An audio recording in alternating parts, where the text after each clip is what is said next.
მინდა გავაგრძელო ვალდებულების შესრულების შეუძლებლობის თემა და ვისაუბრო ეს პატარა კაზუსზე, რომლის უკან მდგომი პრობლემატიკის დასახელებაც არის ორმხრივი ბრალით გამოწვეული შეუძლებლობა. ანუ შეუძლებლობა, რომლის გამოწვევაშიც ბრალი მიუძღვის, ან ბრალეულად არის გამოწვეული და თან არა ერთი, არამედ ორივე მხარის ბრალით, კერძოდ როგორც კრედიტორს, ისე მოვალეს მიუძღვის მის დადგომაში ბრალი შესაბამისი წვლილი აქვს შეტანილი. ალბათ ესეთი მარტივი პატარა კაზუსი.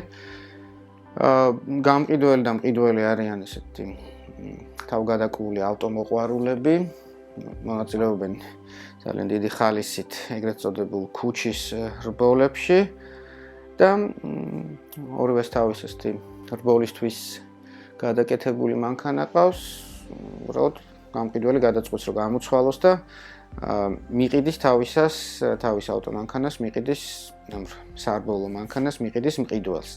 მანქანის ფასი არის $2300.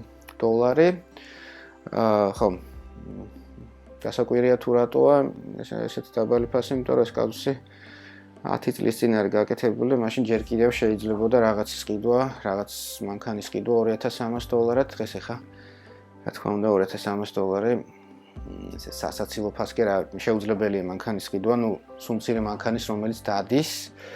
მაგრამ ახლა რომ შევცვალო ეს ციფრები, ამერევა არითმეტიკაში, ამიტომ თან არანაირი მნიშვნელობა არ აქვს ამ ციფრებს, ამიტომ იყოს $2300 იღის ეს მანქანა და მიყიდის $2000, ანუ $300 ისე ვთქვათ მოგებაშია მყიდველი ამ გარიგებით, ხო, იყიდის უფრო იაფად, ვიდრე ამ მანქანის საბაზრო ღირებულებაა და ესეც მერე დაგჭირდება ეს განსხვავება საბაზრო და მიყიდულ ფასს შორის, იმ ფასს შორის რა ფასაც მიყიდა. მოკლედ ამას მიყიდის ამ ფასად და სანამ გადასცემს ამ მანქანას, გადაწყვეტა რომ კიდევ ერთხელ მოაწყონ პატარა რბოლა. და მოაწყობენ კიდევაც, რა ვთქვათ, იღიმის ტრასაზე. ორივე მიქრის, რა თქმა უნდა, გადაჭარბებული სიჩქარით და ყველა სხვა წინდახედულობის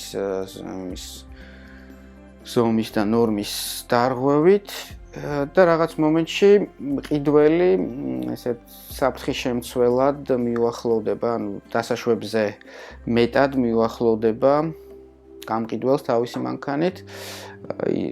არ დაეჯახება, მაგრამ ბევრიც არ აკლია შეჯახებას. ამის გამო დაიბნევა გამყიდველი, ვეღარ დაიმორჩილებს საჭეს და თავის მხრივ შეეჯახება ამ მყიდველს და მოკლედ ორივე დაილეწება ამ მომენტში. ორივე მანქანა გახდება ჯართში ჩასაბარებელი. მიუხედავად იმისა, რომ გამყიდველს მანქანა უკვე აღარ ყავს და ვერაფერს ვეღარ გადასცემს ჩვენს მყიდველს, მაინც მიაჩნია, რომ რადგანაც მყიდველმა შეუწყო ხელი ზიანის დადგომას და მანქანის განადგურებას უფრო სწორად, ხო? მაინც მიაჩნია, რომ აქვს მისგან თლიანი ფასის მოთხოვნის უფლება. მყიდველი, რა თქმა უნდა, უარს აცხადებს, იმიტომ რომ თუ ვერაფერს ვერ იღებს, მიაჩნია, რომ არც არაფერი არ უნდა გადაიხადოს. ხო, გეკითხებიან გთხოვენ სამართლებრივი მდგომარეობის შეფასებას. ასაც ახლა გავაკეთებთ კიდეც. ხო, ახლა ესეთ როცა კაზუსის შეკითხვა დასმულია, ჯერ აღწერილია ვის რა უნდა, ხარებს რა უნდათ ერთმანეთისაგან და მერე დასმულია შეკითხვა, რომ შეაფასეთ სამართლებრივი მდგომარეობა, ვაფასებთ სამართლებრივ მდგომარეობას მხოლოდ მხარეთა ამ ნებასურვილის ნაწილში, ანუ რაც მიაჩნიათ პრობლემურად, მაგალითად ახლა აქ არ ვიმსჯელებთ თავის მხრივ მყიდველის მანქანასთან დაკავშირებულ მოთხოვნებზე, იქნება ეს დელიქტური თუ სახელშეკრულება, იმიტომ რომ მაგასთან დაკავშირებით არ დაობენ. კი მოგვიანებით იდაონ, მაგრამ კაზუსში ეგ მოცემულობა და კაზუს ფაბულაში ეგ არ არის შადებული სადავო საკითხად. და დაობენ უშუალოდ მიყიდულ მანქანასთან დაკავშირებულ პირველად თუ მეორეულ ვალდებულებებზე არსებობს თუ არა ისინი, ამიტომ ამოხსნაც კაუსისა უნდა შეეხებოდეს მხოლოდ ამ ვალდებულებებს და არა ზოგადად რა მოთხოვნები აქვთ ამ სიტუაციიდან გამომდინარე მხარეებს ერთმანეთის მიმართ. დავიწყოთ ეს ამოხსნა, ესე იგი, დავიწყოთ იმითი, რომ ყიდველის მოთხოვნებით მანქანასთან დაკავშირებით, ხო, აქ იყიდა მანქანა მან ნასყიდობით, რომლის პათილობის ესე ვთქვათ, რომლის ნამდვილობასთან დაკავშირებითაც არანაირი პრობლემა აქ არ არის, რაც ნიშნავს იმას, რომ ყიდველს წარმოეშვა მანქანაზე საკუთრების და მფლობელობის გადაცემის მოთხოვნა გამყიდველის მიმართ 477 მუხლის პირველი ნაწილიდან. თუმცა ეს მოთხოვნა როგორც მალევე გაქრა უსის ფაბულის თანახმად, იმიტომ რომ გახდა შეუძლებელი ცალსახად, ხო, მიყიდული იყო ინდივიდუალური ნიშნით განსაზღვრული ნივთი, კერძოდ მეორადი მანქანა, რომელიც განადგურდა და შეუძლებელია შესაბამისად მასზე საკუთრების ან მფლობელობის გადაცემა, ამიტომ ეს მოთხოვნა მყიდველისა ამ მანქანის განადგურების მომენტიდან უკვე აღარ არსებობდა შეუძლებლობის გამო, რომელიც წარმოადგენს ვალდებულების შესრულებისაგან გათავისუფლების საფუძველს, როგორც არაერთხელ ვახსენეთ წინა ვიდეოში. ხო, ამიტომ ყიდველს მანქანასთან დაკავშირებით რაიმე მოთხოვნა ვეღარ ექნება გამყიდველის მიმართ, თუმცა ეს არ ნიშნავს, რომ ვერ ექნება მეორეული მოთხოვნები. მაგრამ სანამ ყიდველის მეორეულ მოთხოვნებზე გადავალთ, ჯერ უნდა შევამოწმოთ გამყიდველის ფასის მოთხოვნა, იმიტომ რომ ეს განაპირობებს მეტწილად იმას, თუ რა შეუძლია მყიდველს მოითხოვოს მეორეული მოთხოვნების სახით გამყიდველისაგან. ფასის მოთხოვნა ეს ასევე წარმოიშვა ნასყიდობის დადებასთან ერთად, ამ $2000 მოთხოვნა ასევე წარმოიშვა. თუმცა ის შეიძლება გაქარწყლებულიყო არა შეუძლებლობის გამო, იმიტომ რომ როგორც ვიცით, ფულად ვალდებულებაზე და არანაირ ფულად ვალდებულებაზე შეუძლებლობა არ ვრცელდება. დაუშვებელია ფულადი შესრულების ვალდებულება შეუძლებლობის საბაბით გაქარწყლდეს, ხო? ამიტომ ეს არც არის ამის წინაპირობები კაზუსში და გინდ საერთოდ არ ქონდეს ფული, მაინც შეუძლებლობა არ დგება, ხო? მაგრამ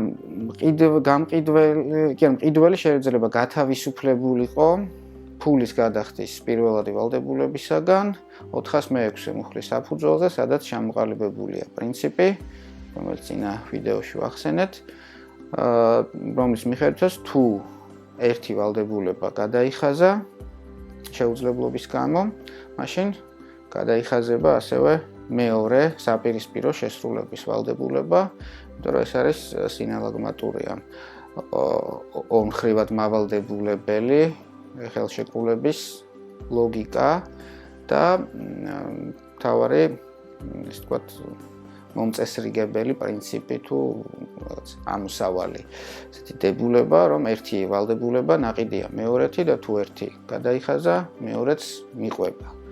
ხო? თუმცა ანუ ეს ზოგად წესი, თუ ერთი გადაიხაზა, მეორეც მიყვება. თუმცა არსებობს აქედან გამონაკლისები და ერთ-ერთი მთავარი გამონაკლისი დაფიქსირებულია თავად ამ 406 მუხლშივე, მის პირველ ნაწილში, სადაც წერია, რომ თუ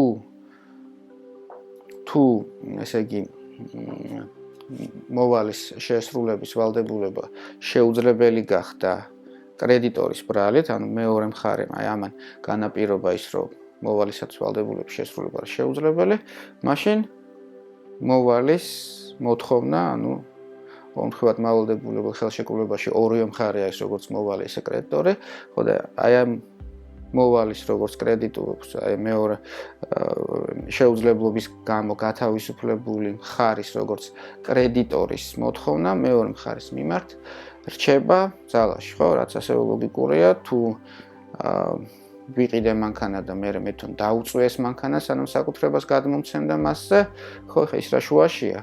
ის კი უნდა გათავისუფლდეს, მაგრამ რეალურად მე ჩემი ბრალით მოხდა ეს და ამიტომ მე მაინც უნდა გადაუხადო, მე არ უნდა გავთავისუფლდე ჩემი ვალდებულებისგან, უნდა გადაუხადო შესაბამისი ფასი, რაც ან მარტივი ლოგიკური წესია.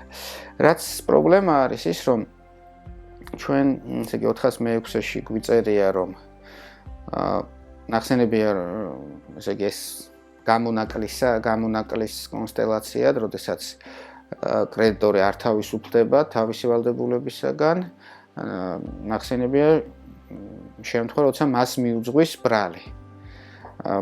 გერმანელებს იგივე ნორმაში საერთოდ უფრო ცალსახა ისა აქვთ ფორმულირება, უწერიათ, რომ როდესაც კრედიტორს მიუძღვის უმთავრესი ბრალი შეუძლებლობის დადგომაში და ამის გამო გათავისუფლებაში, მაგრამ ნებისმიერ შემთხვევაში ორივე ნორმაში საუბარია მხოლოდ ისეთ შემთხვევაზე, როდესაც მხოლოდ კრედიტორია პასუხისმგებელი და მხოლოდ მას მიუძღვის ბრალი შეუძლებლობის დადგომაში, რამაც გამოიწვია მოვალის გათავისუფლება. ანუ შემთხვევაზე, როდესაც არა მხოლოდ კრედიტორს, არამედ ასევე მოვალესაც მიუძღვის ბრალი ამ შეუძლებლობაში, არც ქართულ და არც გერმანულ ნორმაში საუბარი არ არის. ეგრეთ წოდებული ორმხრივი ბრალის შემთხვევა კანონში უკანონოდ მოწესრიგებული არ არის. ხო, არ და სწორედ ესეთი შემთხვევა გვაქვს აქ, იმიტომ რომ როგორც ფაბულაშია მოცემული, ორივე მხარე, ანუ შეიტანა თავისი წვლილი ამ გაყიდული მანქანის განადგურებაში. პირველ რიგში იმითი, რომ ორივემ გადააჭარბა სიჩქარეს და მეორე მხრივ იმითი, რომ ერთი მიუახლოვდა დასაშვებზე მეტად და თან აქ დათქმა იყო კაზუსში, რომელიც მგონი გამომრჩა და ესეთი დათქმა, მაგრამ ხა ჩავამოთებ პრობლემა არ არის, რომ ანუ არა მარტო მიახლოების გამო დაილეწა ეს გამყიდველი თავისი მანქანით, არამედ იმის ანუ დასაშვების სიჩქარით რომ ემუძრავა, ამ მიახლოების მიუხედავად შეძლებდა საჭის დამორჩილებას და არ დაიბნეოდა ესე ვთქვათ. ხო, მოკლედ ეს შემთხვევა არ არის კანონით მოწესრიგებული და მაგრამ ეს რა თქმა უნდა როგორც კანონში გვიწერია ჩვენც და ეს წესი საერთოა ყველა მარცხწესრიგში, რომ მოსამართლე მაინც უნდა გადაწყვიტოს შემთხვევა მიუხედავად იმისა, უწერია თუ არა მას კანონში რაიმე ექსპლიციტური წესი ამ შემთხვევის გადასაწყვეტად და მოსაწესრიგებლად. როგორც ალბათ მიხვდით, ეს შემთხვევა გადაწყვეტილი არის კიდევაც არა ჩვენთან, მაგრამ გერმანულ სამართალში, სასამართლო პრაქტიკაში და სამეცნიერო, ასე ვთქვათ, დოქტრინაში და გადაწყვეტილია იმგვარად, რომ არსებობს არა ერთი, არამედ სამი გზა თუ როგორ უნდა გადაწყდეს ეს კანონით მოუწესრიგებელი ორმხრივი ბრალის შემთხვევა. პირველი მოსაზრება ამბობს შემდეგს. ორმხრივი ბრალით გამოწვეულ შემთხვევაზეც ვრცელდება 406-ე მუხლიდან გამოყვანილი გამონაკლისი, რომ როდესაც კრედიტორს მიუძღვის ბრალი, მაშინ ის ვალდებულია გადაიხადოს, ან მისი ვალდებულება ძალაში რჩება. ანუ ეს არის საგამონაკლისო შემთხვევა, როდესაც ორივე კი არ ქართლდება, არამედ კრედიტორის ვალდებულება რჩება ძალაში, იმიტომ რომ მანაც შეიტანა წვლილი იმის განადგურება, რა თქმა უნდა, შეუძლებლობის დადგომაში. ხო, ანუ აქ უნდა გადაიხადოს კრედიტორმა, ანუ მყიდველმა 2000 ლარი, უბრალოდ მისი გადასახდელი აქვს 2000 ლარი, თუმცა ამ 2000 ლარზე ვავრცელებთ 415 მუხლს, კერძოდ შერეული ბრალის პრინციპს, რომლის მიხედვითაც ეს 2000 ლარის ვალდებულება, ფასის ვალდებულება უნახევრდება. ანუ, ასე ვთქვათ, ესეთი დასაბუთება აქვს შემდეგნარი, რომ ფასის ვალდებულება რჩება, ფასის გადახდის ვალდებულება რჩება ძალაში, იმიტომ რომ კრედიტორმა შეიტანა წვლილი იმაზე, რა ქვია, შესრულების შეუძლებლობაში, თუმცა მოვალის წვლილსაც ვითვალისწინებთ უკვე ფასის ოდენობის განსაზღვრისას, ხო? და ვითვალისწინებთ ამას 415 მუხლზე დაყრდნობით. 415 მუხლი არის ეგრეთ წოდებული თანაბრალეულობის ან შერეული ბრალის შემთხვევა, ესენი სინონიმებია, რომლის მიხედვითაც ზიანის ანაზღაურების ვალდებულების ფარგლები განისაზღვრება მხარეების ბრალთა თანაფარდობის მიხედვით. ხო? არსებობს შემთხვევა, როდესაც ასევე დაზარალებულმაც შეიტანა თავისი წვლილი ზიანის დადგომაში და მაშინ ამ სიტუაციაში უსამართლოა, რომ მთლიანი ზიანი აანაზღაუროს დამზიანებელმა, არამედ აწონდაწონო ხდება ბრალთა ფორმების და მიხედვით და შემდეგში თუ თქვა პირობითად ორივე მხრიდან არის მსუბუქი გაუფრთხილებლობა, შეიძლება განახევრდეს ზიანის ანაზღაურების ოდენობა, თუმცა არა ყოველთვის, ან თანაბარი ბრალი ყოველთვის არ ნიშნავს განახევრებას, მაგალითად დამზიანებლის განზრახვა, თუ განზრახ აზიანებს, ხო? დაზარალებულის მხარეზე ყველაფერს გადაწონის და მაინც სრულად უნდა აუნაზღაუროს ზიანი, ხო? მაგალითად, გინდ თქვა უხეში გაუფრთხილებლობით დაუტოვო მანქანა, თქვა ჩაუკეტავი სადღაც საშიში უბანში, ღამის საათებში და გასაღებიც ჩარჭობილი დაუტოვო მანქანაში, ქურდი, რომელიც მას მოიპარავს და მე ანადგურებს ან მაგის გარეშეც, ხო, მაინც ვალდებულია მთლიანი ოდენობით ამინაზღაუროს ზიანი და ვერ მიუთითებს, რომ ამან ესე თქვა პროვოცირება გამიკეთა, რომ აქვე მანქანა ღია კარებით იდგა ღამის 2 საათზე, პირდაპირ ითხოვდა, ესე თქვა, რომ მომეპარა. ხო, მაგაზე ვერ მიუთითებს. ან გინდ განზრახაც რო დავტოვო ესე თქვა, ის მაქრაქვი.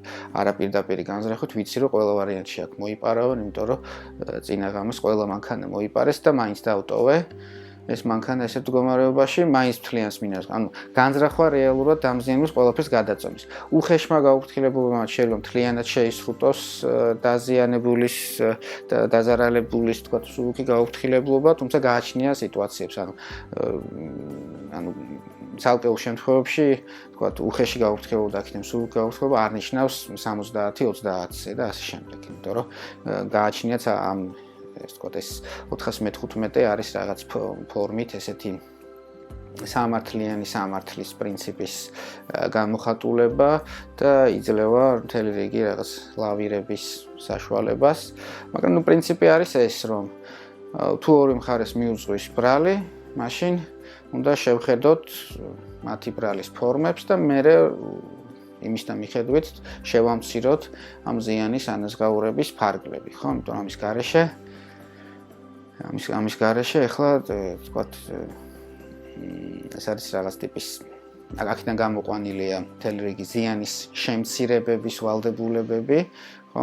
მეზობლისგან რო ჩამომდის წყალი, არ უნდა დავჯდე გულხელდაკრეფილი და გახარებული, რომ არ უნდა დაველოდო იმას, რომ აი ხე ერთი კედელი ჩამორეცხა ეს $1000, მეორე კედელი 2000, იატაკიც ესე რა ქვია წალეკა და ეს კიდე რაღაც $5000 და თან არ უნდა დავტყვი ამ სანახაობით იმ იმედით, რომ რაც უფრო მეტი ზიანი მომადგება, მით უფრო მეტად მე ვაგებინებ პასუხს და გავუყლებ ამ ჩემს მეზობელს, არამედ მევალება რომ რაღაც გავაკეთო და ასე შემდეგ. კაი, ხა ეს არ არის აქ მთავარი თემა. მოკლედ 415 ფასის გადახდის ვალდებულებას ვამცირებთ და აქ რეალურად ორივე მხარეზე არის საუბრობთ უხეში გაუფრთხილებლობა და რაღაც არც რაიმე დამატებითი გარემოება მოცემული, რის მიხედვითაც შუაზე არ უნდა გატყდეს ესე ვთქვათ, ეს ანუ ანაზღაურების თუ გადახდის ვალდებულება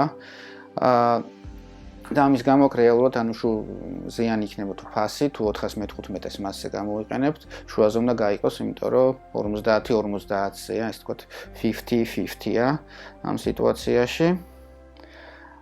ხო, და ესე ანუ ყიდველს მოუწევს პირველის ვალდებულება დარჩება ძალაში, უბრალოდ მოუწევს არა 2000, არამედ 1000-ის გადახდა. და მყიდველს არ ექნება ამოდროულად ზიანის ანაზღაურების მოთხოვნა, არ ექნება, რეალურად კი მიადგა ზიანი, უпростоად ესეთი რაღაცა. ექნება ზიანის ანაზღაურების მოთხოვნა, ოღონდ მხოლოდ იმ ნაწილში, მხოლოდ დაკარგული მოგების ნაწილში, კერძოდ მან სარფიანი გარიგების დადებით მოიგო 300 ლარი, 2300-იანი მანქანა იყიდა 2000-ად, ანუ 300 ლარის თუ დოლარის მოგებაში იყო. ეხლა ეს დაკარგა ამ მანქანის განადგურების შემდეგ, დაკარგა, იმიტომ ვეღარ იღებს შედარებით ძვირად ღირებულ მანქანას იაფად, ხო? ეს ქონებრივი ნამატი მის ქონებაში აღარ, ასე ვთქვათ, წარმოიშვა თუ აღარ გადავიდა. აღარ იქნა განპირობებული ამ ის რაც სარფიანი გარიგების დადებით რისი პერსპექტივაც მოიპოვა, ის დაკარგა ამ მანქანის განადგურებასთან ერთად, ხო? ეს 300 ლარი არის მისი ზიანი, ოღონდ რომელიც შეუძლია მოითხოვოს შესრულების ნაცვლად ზიანის ანაზღაურების სახით, ოღონდ ამ 300 ლარზეც უკვე პირდაპირ გამოიყენება 415 მუხლი და ეს 300 ლარი გაიყოფა შუაზე, ანუ მოითხოვს მხოლოდ 150 ლარს ზიანის ანაზღაურების სახით, ანუ ექნება გადასახდელი 1000, აქეთ ექნება მოსათხოვი 150, შუაზე გაიქვითება ერთმანეთთან და შეუძლია მხოლოდ მყიდველმა უნდა გადაიხადოს 850 ლარი უნდა გადაუხადოს გამყიდველს აი ამ კონსტრუქციის თანახმად. ერთი შეიძლება რაც გაგვიელვოს თავში არის ის, რომ რეალურად 300 კი არ არის ზიანი არის 1300, იმიტომ რომ შეუძლებლობის გარეშე იხდიდა 2000 და იღებდა 2300-ის ღირებულების ნივთს, ხო? ანუ მოგებაში იყო 300-ით და ეხლა კი იხდის 1000 და იღებს არაფერს. ანუ -1000 აქვს ეხლა და მაშინ ქონდა +300, ხო? -1000 და +300 რო შევკრიბოთ, გამოდის რომ 1300 ლარის იმაშია, ხო? ზიანი აითვლება, რა ქვია, დიფერენციაციის ჰიპოთეზის მიხედვით, ანუ სხვაობა არსებულსა და იმ მდგომარეობას შორის, რომელიც იარსებებდა ვალდებულების დარღვევის გარეშე ამ შემთხვევაში, ხო? და სხვაობა არის 1300, მაშინ იყო +300-ში, ახლა არის -1000-ში 1300. და რატომ უნდა მოითხოვოს 300 მხოლოდ ზიანის სახით და არა 1300? რეალურად ზიანი მართლა 1300-ია, მაგრამ 1000-თან მიმართებით, ანუ იმ დაკარგულ 1000-თან მიმართებით, რომ ეხლა 1000 იხდის არაფერში, ხო? ისე იხდიდა 2000 მართალი 2000, მაგრამ 2300-იან მანქანაში ეხლა 1000 იხდის, ისე რომ არაფერს არ იღებს, ხო? ანუ ეს 1000-იც ზიანია, მაგრამ ამ 1000-თან დაკავშირებით, ხო, უკვე, ასე ვთქვათ, მეორე მხარის, ანუ გამყიდველის ბრალი უკვე აღარ გვაქვს სახეზე, იმიტომ რომ მართალია მას თანაბრალეულობა შეერაცხებოდა, მაგრამ ეს ბრალი უკვე ვიანგარიშით, ასე ვთქვათ, გამოვიყენეთ, ამოვწურეთ, და სწორედ იმით, რომ იხდის 1000 და არა 2000. თორე გამყიდველის ბრალი რო არ შეერაცხებოდა საერთოდ, ანუ რო გამყიდველის ბრალი რო არ ქონდა სახეზე საერთოდ, მაშინ მოუწევდა არა 1000, ანუ 2000 გადახდა. მაშინ მხოლოდ კრედიტორის, ანუ მყიდველის ბრალით იქნებოდა ყველაფერი გაფუჭებული და მოუწევდა გადაეხადა საერთოდ 2000.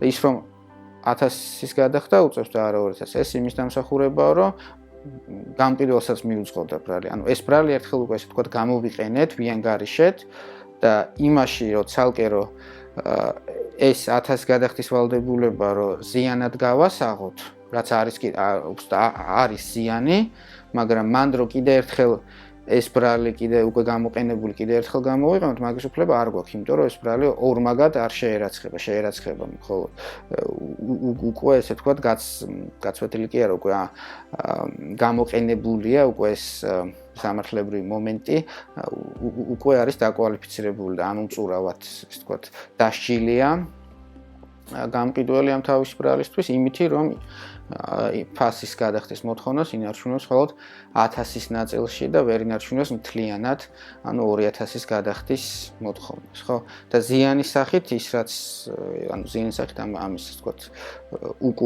კომპენსირებას და ამის, ესე ვთქვათ, უკან დაბრუნებას იმისა, რაც დაეკისრა 406 მუხლის საფუძველზე, 406-ზე დაყრდნობით ეს რა ქვია, მყიდველი ვეღარ მოახერხებს, ანუ 1000 ნაწილში მოკლედ ბრალი არ შეერაცხა, იმიტომ ეს ბრალი უკვე გამოვიყენეთ და 300 ლარი არის, რჩება ეს 300 ლარი, ეგ ზიანი ალბათ შუაზე იყოფა და საბოლოო ჯამში ამ კონსტრუქციის თანახმად მყიდველი იხდის 850 ლარს. ეს ერთი თეორია. საბოლოო ჯამში სამი თეორია, სამივე იდენტურ შედეგამდე მიდის ამ სიტუაციაში და ამიტომ რეალურად ეს მხოლოდ ესეთი გონების სავარჯიშოა და სამეცნიერო არგუმენტაციის ეს თქვა ასპარეზი უფრო ვიდრე კონკრეტული განსხვავებული შედეგის მიღების, თუმცა თქვა სხვა ტიპის კონსტელაციაში ამ ეს მოსაზრებები ამ ეს თქვა პრინციპებს დამყარებული მოსაზრებები შეიძლება სხვა შედეგამდე მივიდნენ, ამიტომ მაინც ესეთი სტანდარტულ პრობლემატიკას და კაზუსს განეკუთვნება ეს შემთხვევა და ამიტომ ახლა საინტერესო ჩვენთვისაც. მეორე მოსაზრება აკრიტიკებს ამ პირველს, როგორც ყოველთვის, იმის გამო, რომ რეალურად იყენებს 415 მუხლს იმაზე, რადგან არ უნდა გამოიყენოს, კერძოდ იყენებს პირველად ვალდებულებაზე, ფასის გადახდის მოთხოვნაზე, მაშინ როცა 415 მუხლი არის ზიანის ანაზღაურების მომწესრიგებელი ნორმა. ხო, ეხება ზიანის ფარგლების დადგენას და ფარგლების შემცირებას ამ თანაბრალეულობის პრინციპზე დაყრდნობით, ბრალთა თანაფარდობის პრინციპზე დაყრდნობით და კიდე ფასს ვამცირებთ, ანალოგიით გამოყენებით, მაგრამ მაინც ეს არ არის ამის ფუნქცია, რომ ფასის ან პირველად ვალდებულებაზე გამოვიყენოთ.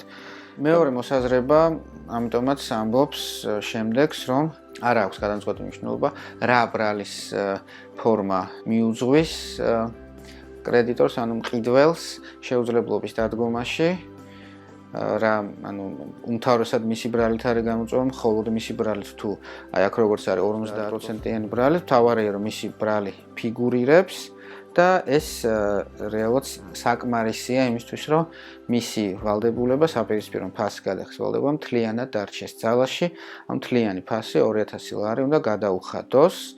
თუმცა ეს ამ ეტაპზე შედეგი რაღაც უსამართლობისგან და სტოვებს და არის კიდევაც, რომ ეხა გამყიდველმაც მოვალემაც შეიტანა თავის წვლილი ამ იმაში, ხო, ნივთის განადგურებაში და მყიდველმა მარტო მყიდველი რატომ უნდა დაისაჯოს ამისთვის და მთლიანად რატომ უნდა ქონდეს გადასახდელი, როცა მოვალესაც მიუძღვის ბრალი. და აი ამ უსამართლობის მომენტს და ამ პრობლემას ეს მეორე მოსაზრება წყვეტს იმგვარად, რომ მყიდველს შეუძლია მოითხოვოს სუროგაციის მეთოდით გამოთვლილი ზიანის ანაზღაურება, კერძოდ შესრულების ნაცვლად ზიანის ანაზღაურება სუროგაციის მეთოდზე დაყრდნობით და მის მეშვეობით გამოთვლილი. ხო, ეხლა მოკლედ მოვახსენოთ რა არის სუროგაციის მეთოდი ზიანის ანაზღაურების გამოთვლისას.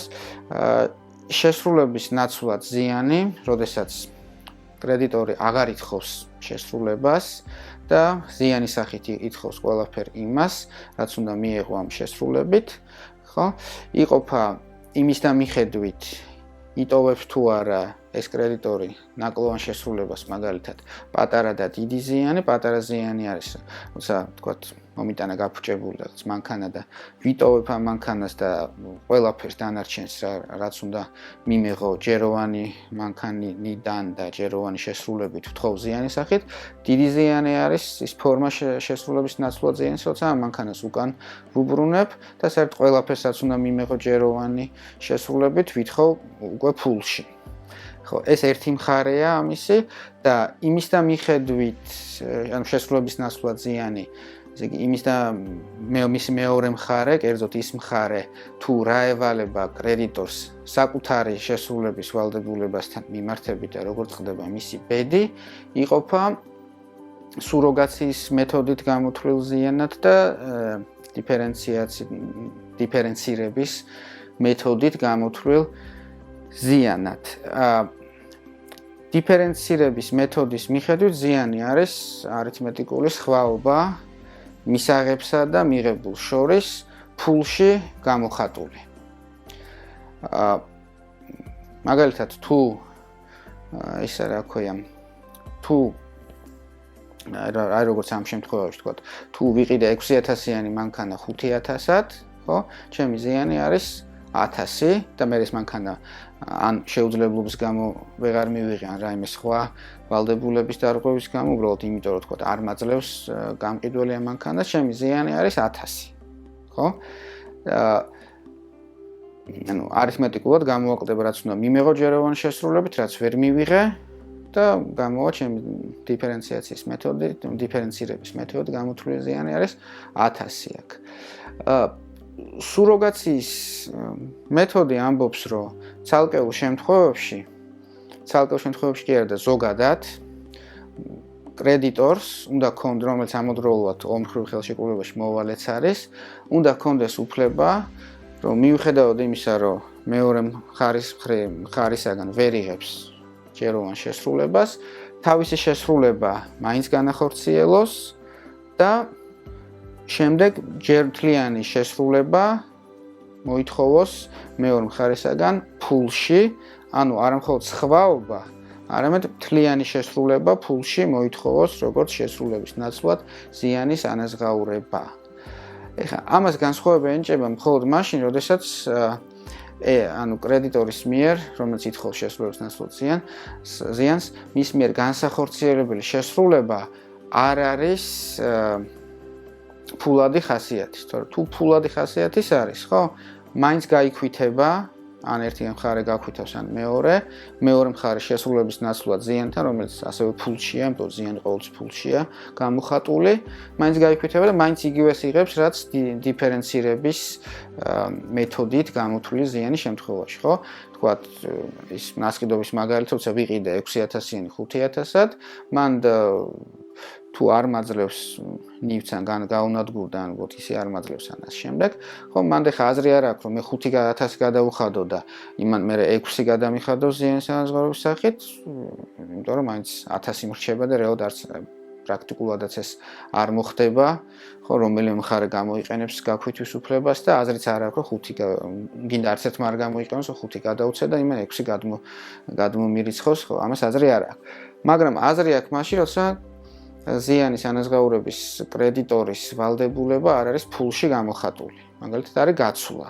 ან გაცვლის ტიპის თქო რაღაც მომსახურებები გაცვალეს მხარეებმა ან ერთი მხარე ვალდებული იყო ნივთი გადაეცა და მეორე მომსახურება გაეწია. მან კრედიტორს, ანუ თქვათ გაუცვალე მანქანა ჩემს მეზობელს თავის მანქანაში, მე ის ადგა და თქვათ ან ბრალეულად გაანადგურა ეს მანქანა, ალბათ გადაიფიქრა და აღარ მაძლევს ამ თავის მანქანას გაფრთხილების მერეც აღარ მაძლევს და დამატებით ვადის დანიშვნის მერეც აღარ მაძლევს და მაქვს უკვე შესრულების ნაცვლად ზიანის ანაზღაურების მოთხოვნა მის მიმართ. აქ დიფერენციაციის თეორიის მიხედვით შემიძლია, კი არა, უნდა დავაჯამო ისინი რა ქვია, უნდა დავაჯამო ღირებულებები ჩემი და მეზობლის მანქანის და თუ აღემატება იმის მანქანის ღირებულება ჩემს მანქანას, ხო? მაშინ შემიძლია ეს ნამატი რითიც აღემატება ეგ თანხა მოუთხოვო ზიანის სახით, ანუ ფულში. თუ არ აღემატება, მაშინ ეს თეორია მიიჩნევა ზიანიც არ მაქვს. რეალურად ეს ბოლომდე გამართული და ესე ვთქვათ, შესატყვისი მხარეთა ინტერესებისა ამ ხელშეკრულებაში არ არის, იმიტომ რომ შეიძლება არ აღემატება ეს ჩემი მანქანის ღირებულება, იმის მანქანის ღირებულება, ჩემი მანქანის ღირებულებას, მაგრამ ამ ჩემი მანქანის მოშორება მინდოდა, ხო? და თუ ფულში ვითვლით, მხოლოდ სხვაობას ვითვლით, ხო, ამ ჩემი მანქანას ვერ ვიშორებ, ხო? ნუ მაქსიმუმ რაღაც თუ აღემატება ის ნამატი ის ქნა, მაგრამ ეს ჩემი მანქანა მრჩება მე. და მოშორება მინდა ნებისმიერ ფასად, ხო? ამიტომ სუროგაციის თეორიის მიხედვით ვინ არჩუნებ უფლებას მიუხედავად იმისა, რომ იქიდან ვეღარ ვიღებ შესრულებას, რამიზეც არ უნდა იყოს, ხო? ვინ არჩუნებ უფლებას, ჩემი შესრულება განვახორციელო, ან ჩემ მანქანაზე გადავცე საკუთრება და მფლობელობა, მეორე ჩემს მეზობელს და სამაგიეროდ ის რაც უნდა მიმეღო, იმის მანქანის ღირებულება მოვითხოვო შესრულების ნაცვლად ზიანის სახით მთლიანად ფულში. იმიტომ რომ დაცული იყოს ჩემი ჩემი ინტერესი რომ მოვიშორო ეს ჩემი მანქანა, მოვიშორე კიდევაც დავდე გარიგება და ეხლა ის რო არ ასრულებს, ამიტომ ეს გეგმა ჩემი მანქანის მოშორებისა არ უნდა ჩამეშალოს, ხო? ჩვეულებრივ და უბრალოდ გაბატონებული მოსაზრებით კრედიტორს აქვს არჩევანი ამ ორი მეთოდით ზიანის გამოთვლის შესაძლებლობას შორის. ანუ შემიძლია ავირჩიო და დიფერენცირების მეთოდით გამოვითვალო, შემიძლია ავირჩიო და სუროგაციის მეთოდით განვახორციელო ეს შესრულების ნაცვლად ზიანის გამოთვლა. ხო, მაშინაც კი თუ მეორე მხარის შესრულება შეუძლებელია, თქვათ, მეზობელმა დაწვა თავისი მანქანა, ხო? 406-ე არ უშლის ხელს სუროგაციის მეთოდის გამოყენებას, ანუ რეალურად 406 ხო ამბობს, რომ თუ ერთი გაქარწყლდა, მეორეც ქარწყლდება. მაგრამ მაგრამ ეს არის მხოლოდ უფლება კრედიტორისა, რომ არ შეასრულოს, მაგრამ თუ უნდა შეუძლია შეასრულოს, ანუ მე შემიძლია მიუხედავად 406-ისა ავდგე და ვთქვა, რომ არა. მე მინდა რომ დარჩეს შემივალდებულება ძალაში, მე გადავცე მანქანას საკუთრებად მფლობელობა და მე მთლიანი ღირებულება ის იმისა, რაც უნდა მიმეღო, მოვითხოვო ზიანის ანაზღაურების სახით, შესრულების ნაცვლად ზიანის ანაზღაურების სახით, აი ამ სუროგაციის მეთოდის გამოყენებით და მე წავიდე თქვა ახალი მანქანა ვიყიდე. ხო, ანუ ამ სიტუაციაშიც ესე იგი ეს სუროგაციის მეთოდი ნიშნავს იმას, რომ ყიდველი მოსთხოვს, რაც უნდა მიიღო ჯეროვანი შესრულებით და რაც ვერ მიიღო, მოსთხოვს მთლიანად მის ანაზღაურებას ფულში, მისი ვალდებულება ძალაში, ანუ ფული აქვს გადასახდელი 2000, მაგრამ ეს 2000-ვე შეადგენს ასევე ის რომ არაფერ შეიხდის ამ 2000 და პლუს 300 კარგავს, ეს შეადგენს ამ სუროგაციის მეთოდზე დაყრდნობით მის ზიანს, ანუ 2000 უხდის ნასყიდობის ფასის სახით, მთლიან დარჩა ძალაშიას, მაგრამ ეს და პლუს 300 არის მისი ზიანი, რაც ამ სიტუაციაში მიიღო, იმიტომ რომ ჯეროვანი შესრულების შემთხვევაში იხდა 2000 და იღებდა 2300 მანქანას, ეხლა იხდის 2000, იღებს არაფერს, ანუ და ოღონდ ეს კი არ დაიქვითება ავტომატურად, ანუ არამედ აქვს სუროგაციაზე დაყრდნობით 2300-ის მოთხოვნა, მაგრამ აქ მისი თანაბრალეულობა აქაც გაითვალისწინება პირველად და ეს 415 და ეს 2300-ის მოთხოვნა უნახევრდება, ანუ შეუძლია მოსთხოვოს მხოლოდ 1150 და საბოლოო ჯამში ესე რომ გაიქვითება, გაქვეთის, ანუ ავტომატურად არ იქვითება, იმიტომ რომ ამ შემთხვევაში სუროგაციის მეთოდს ვიყენებთ, ავტომატური გაქვეთა არ ხდება, მაგრამ რეალურად რომელიღაც მხარე განაცხადებს გაქვეთას და აქაც რეალურად გადასახდელი ექნება 850. ანუ ფასის სახით იხდის 2000, ზიანის სახით ითხოვს 1150 და გაქვეთის შედეგად ისევ იგივე შედეგამდე მივდივართ, რაც პირველ შემთხვევაში, ანუ მოუწევს 1150-ის გადახდა. იმიტომ რომ როგორც თქვით, სამივე მოსაზრება ერთ და იმავე შედეგამდე მიდის, განსხვავებული დასაბუთებით. ესე იგი, ეს არის მეორე მოსაზრება. მესამე მოსაზრება ამბობს, რომ არც ერთი წინა ანუ არც ერთი აღწერილი მოსაზრება, წინა მოსაზრება არ არის სწორი. ხო, როგორც ყოველთვის. და ამბობს, რომ აქ არც 415 არ უნდა გამოვიყენოთ პირველად მოთხოვნაზე, ფასის გადახდის მოთხოვნაზე, არ უნდა ვთქვათ, რომ 50%-იანი ბრალიც იგივეა, რაც უმთავრესად კრედიტორის ბრალით განადგურება, ან მხოლოდ მისი ბრალით განადგურება, ეს ორივე არასწორია. იმიტომ რომ ძალსახად ნახსენებია კანონში უმთავრესად კრედიტორის ბრალით განადგურებაზე აპელირება და ქართულ კანონში ნახსენებია შემთხვევაც მხოლოდ კრედიტორის ბრალით ნადგურდება, რაც ნიშნავს იმას, რომ თანაბრალეულობით, ანუ ორმხრივი ბრალით განადგურების შემთხვევა კანონში მოწესრიგებული არ არის.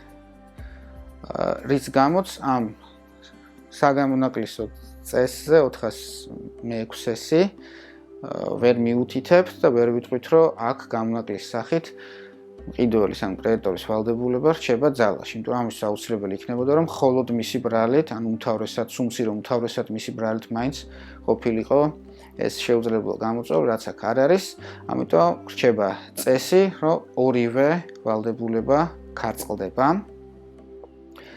ხო, ოღონდ ახლა ამ სიტუაციაში გამოდის, რომ პირიქით გამყიდველია დაზარალებული, იმიტომ რომ ამანაც ხო მყიდველმაც ხო შეიტანა თავისი წვლილი განადგურებაში, ხო? ეს წყვეტს ახლა საპირისპიროდ, ეს მესამე მოსაზრება წყვეტს ამ პრობლემას საპირისპიროდ ზიანის ანაზღაურების მინიჭებით საპირისპირო, ანუ გამყიდველისათვის, ოღონდ გამყიდველმა საიდან უნდა მოსთხოვოს კრედიტორს ზიანის ანაზღაურება. გასაგებია კრედიტორი მყიდველის თხოვდა შეუსრულებლობის გამო შესრულების ნაცვლად ზიანის ანაზღაურებას, რომ მანქანას ვეღარ გადასცემს, მაგის თხოვდა. ახლა მყიდველმა რა სახელშეკრულებო ვალდებულება დაარღვია, იმიტომ რომ ფასისგან ჩვენ თვითონ გავათავისუფლეთ და ფასს არ გადახდა, როცა კანონმა გა-406-დან გავათავისუფლეთ ეგ. რა თქმა უნდა, ვალდებულების დარღვევა არ არის, ხო? თვითონ თუ ესე განვარტავთ 406-ს, რომ ამ შემთხვევაში უნდა გათავისუფლდეს მყიდველი, მაშინ იმით რომ ფასს არ უხდის, ვალდებულებას არ არღვევს, ხო? და შეესტი ანუ შესრულების ნაცვლად ზიანის ანაზღაურებას გამყიდველი ვერ მოსთხოვს, იმიტომ რა ქვია, შეესტი ფასის არ გადახდის შემთხვევაში ამას აზრი არ აქვს, უბრალოდ ანუ შესრულების ნაცვლად ზიანი, როცა ფულად ვალდებულებას ეხება საქმე, თვითონაც ფულშია გამოხატული შესრულების ნაცვლად ზიანი, ანუ თვითონ ფასი რომ ზიანის სახით მოსთხოვოს, ამას აზრი არ აქვს და არც ხდება, შეუძლია ზიანის სახით მოსთხოვოს, ხოლო ის რა თქვა ამ ფულიდან ვერ მიიღო, რომ თქვა ბანკში ვერ ჩადო და ასე შემდეგ, რა დაყოვნების შემთხვევაში და ასე შემდეგ, მაგრამ თვითონ ფულია, ხო? ამიტომ ფულისათვის შესრულების ფულის არ გადახდის გამო შესრულების ნაცვლად ზიანი არ მოითხოვება, ამ ფულის დაკარგვის გამო და არ დაუკარგავს ფულადი ვალდებულება. არ ხდება არასოდეს შეუძლებელი, ხო? და არ თავისუფლდება ფულადი ვალდებულებისაგან იმისგან, ანუ შეუძლებლობის გამო არასოდეს. და გარდა ამისა, ხო აქ ვალდებულების დარღვევა იმაში, რომ ფულს არ უხდის, არ გვაქვს, იმიტომ ჩვენ თვითონ გავათავისუფლეთ ეს მყიდველი ფასის გადახდის ვალდებულებს. თუმცა ეს მესამე მოსაზრება გადის სხვა ვალდებულების დარღვევაზე მყიდველის მხრიდან და ეს ვალდებულების დარღვევა არის ეგრეთ ანუ დამატებითი ან დამცავი ვალდებულების დარღვევა 316 მუხლის მეორე ნაწილის საფუძველზე ხელშეკრულების მხარეებს ეკისრებათ ეგრეთ წოდებული ხელშეკრულების ხელშემწყობი შესრულების ხელშემწყობი უბრალოდ ვალდებულებები რომელიც თუ არ არის გამოხატული რაღაც სპეციალური ფორმა თუ არ აქვს მიღებული როგორც არის თქვათ მყიდველის ვალდებულება რომ მიიღოს დროულად ნივთი რაც უკვე 477-შია ცალკე გამოტანილი და რეალური ვალდებულება მაინც არსებობს ესეთი განზოგადებული კატეგორიის სახით რომ კრედიტორი არა მარტო ვალდებულია მიიღოს დროულად ეს შესრულება და არ გახდეს ამით ვადაგადაცილებული კრედიტორი რაც ცალკე ესე იგი ამ შემთხვევისთვის გამოტანილი ეს ვალდებულებები და ცალკე წესრიგდება 390 და მომდევნო მუხლებით არამედ გინდ ვადაგადაცილებული კრედიტ ანუ არამედ ამის მიღმაც ეკისრება ყველა იმ ქმედების განხორციელების ვალდებულება და ყველა იმ ქმედებისაგან იმ ქმედების განხორციელების ვალდებულებას ხელს უწყობს შესრულებას, რა თქმა უნდა, შეძლების დაგვარა და გარკვეულ ფარგლებში და იმ ქმედებებისგან თავის შეკავება, რომელთა მეშვეობითაც ხელს შეუშლის მოვალეს თავის ვალდებულების განხორციელებაში, ხო, მაგალითად, არ მიუთითოს არასწორი მისამართი, როცა გამოიძახა კურიერი და ასე შემდეგ. ხო, და მათ შორის არის კრედიტორის ან ჩვენ მყიდველის ვალდებულება, რომ არ გაანადგუროს ნივთი, მაშინაც კი თუ ეს მხოლოდ მისი ბრალით არ არის გამოწვეული და 406-ის ფარგლებში არ ექცევა, მაინც ევალება, რომ თანაბრალეულობითაც არ გაანადგუროს ნივთი და თუ ამას გააკეთებს, მიუხედავად იმისა, რომ ნასყიდობის ფასი გადახდის ვალდებულებიდან გათავისუფლდა 406, მაინც ისჯება 316-ს მეორე 394-ს პირველსა და 316-ს მეორეზე დაყრდნობით ვალდებულების დარღვევისათვის, რომელიც გამოხატულია თანაბრალებლობით ამ 50%-იანი ბრალით ნივთის განადგურებაში. ზიანი არის გამყიდველი ზიანი არის 2000 ლარი, არა 2300 მანქანის ობიექტური ღირებულება, იმიტომ რომ ის უკვე გაყიდული ქონდა, ასე ვთქვათ, ეს 300 ლარი უკვე დაკარგული ქონდა მისთვის არასარფიანი გარიგებით, ამიტომ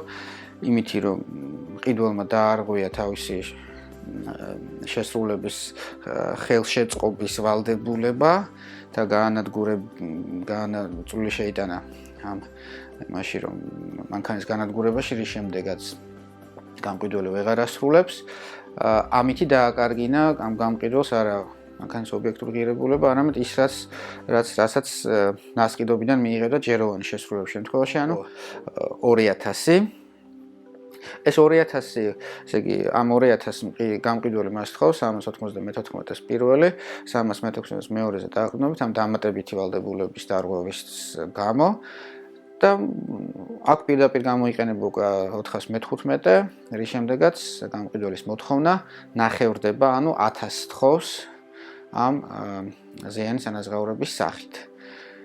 თუმცა გამყიდველს თავის მხრივ აქვს 300-ის მოთხოვნის უფლება, თავისი ხელიდან გაშვებული მოგების მოთხოვნის უფლება შესრულების ნაცვლად ზიანის ანაზღაურების სახით, რომელიც ასევე ნახევრდება, ანუ 150-ს თხოვს და 1000 და 150 ისევ მყიდველმა უნდა გადაუხადოს გამყიდველს 850. ხო, იმიტომ რომ ანუ ის რომ 1000-ის გადახდა უწევს, ამას ზიანში ვეღარ გაიყვანს, უბრალოდ ამაში უკვე ბრალი გამყიდველისა არის კალკულირებული და ამას შესრულების ნაცვლად ზიანის სახით ვეღარ მოსთხოვს. მოსთხოვს მხოლოდ 300-ს და ის 300-ის განახევრდება, ანუ 150 აქედან ამას 1000-ის მოთხოვნა აქვს, ამას 150-ის და ისევ 850-ის გადახდის მოთხოვნა უწევს მყიდველს, ანუ შედეგის მხრივ იგივე, უბრალოდ დოგმატურად ყველაზე სუფთად დასაბუთებული ეს არის, რომ რეალურად არც 415-ს იყენებს ანალოგიით ფასის მოთხოვნაზე, არც 406-ში კითხულობს იმას, რაც იქ არ წერია, რომ კერძოდ წერია, რომ მხოლოდ მაშინ დარჩება მყიდველის მოთხოვნა მყიდველის ვალდებულება მთლიანი მოცულობით ძალაში, თუ მხოლოდ მისი, ანუ უმთავრესად მისი ბრალით არის გამოწვეული, რაც აქ არ იყო, ამიტომ აქ არ წყლებს ამ მოთხოვნას, თუმცა შემდეგ გამყიდველს ანიჭებს ამ დამატებითი შესრულების, ესე იგი ხელშემწყობი ვალდებულების დარღვევის გამო ზიანის ანაზღაურების მოთხოვნას, მე ამას ანახევრებს მყიდველის შესრულების ნაცვლად ზიანის ანაზღაურებასაც ანახევრებს და მიდის იმავე შედეგამდე, უბრალოდ უფრო გამართული და სუფთა დოგმატურად სუფთა დასაბუთებით.